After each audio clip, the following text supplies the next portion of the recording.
I am Tatar Khan and I recently rewatched Gundam Wing. And I noticed a theme being developed in the series that is relevant to today but is rarely discussed. Most discussions that I saw about the series focused on the theme of pacifism. It is a very much recurring theme for Japanese anime, as expected from the country that got nuked twice.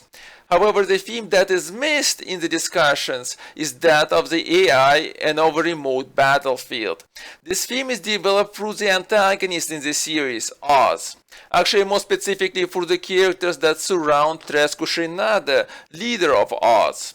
That might be the reason that the theme is missed, or it could be because the show aired in the 1990s and AI, drones, and remote battlefield were still a theoretical concept for most people. Remote-controlled military vehicles did exist throughout the 20th century. However, their spread and wide use only captures the attention of the public in the 21st century. In the 21st century, we saw the rise and use of drones, first for intelligence gathering and later for combat. At the same time, the public saw much greater use of cruise missiles to strike the enemy targets.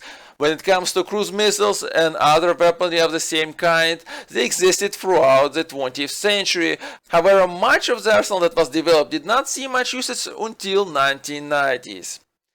So what does Gundam Wing has to say about all of this?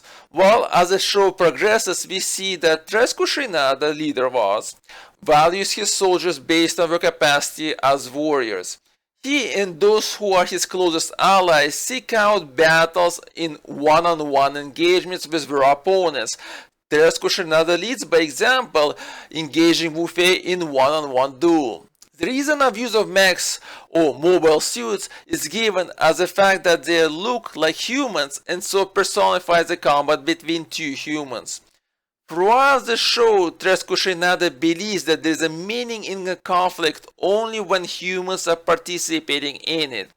Even in the final engagement in the series, Tresco Shinada goes out to fight because for that battle to have an impact and significance, it needs direct human participation, where humans are losing their lives. This is supposed to make humanity think about the loss of human life in a conflict. The final goal being is to get humanity to become averse to war. This idea that combat between two human beings has meaning begins to be very much developed once the viewers are introduced to the mobile dolls. Mobile dolls in the show are AI-controlled mobile suits. So basically they're remote-controlled weapons which someone sets parameters for engagement for them, and then they carry out those orders. They envisioned as a way to settle conflicts without loss of human life. But Tresco Shinada from the start does not like them, and from the beginning begins to question the idea of removing the human beings from the battlefield.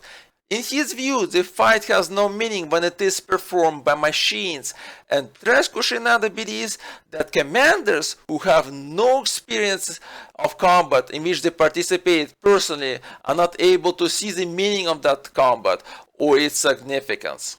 The idea here is that once the human beings are removed from the actual combat, the stakes are no longer the same, and starting wars becomes easier, since there appears to be no human life at stake.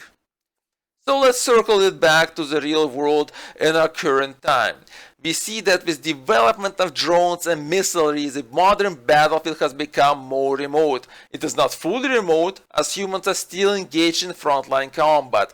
However, as more and more drones and remote control munitions are introduced, and as the price of them drops, the battlefield begins to move further and further away. The operators of these munitions are not always now on the front lines, and with better technologies, they move further and further away. So the battlefield is moving towards being void of human beings. This, as Gundam Wing tries to tell us, could lead us to further wars, and removal of military personnel from the battlefield does not mean that civilians will not get hurt in these wars. Thank you for watching and listening. If you like this video, please like it. If you didn't like it, don't like it, and please subscribe.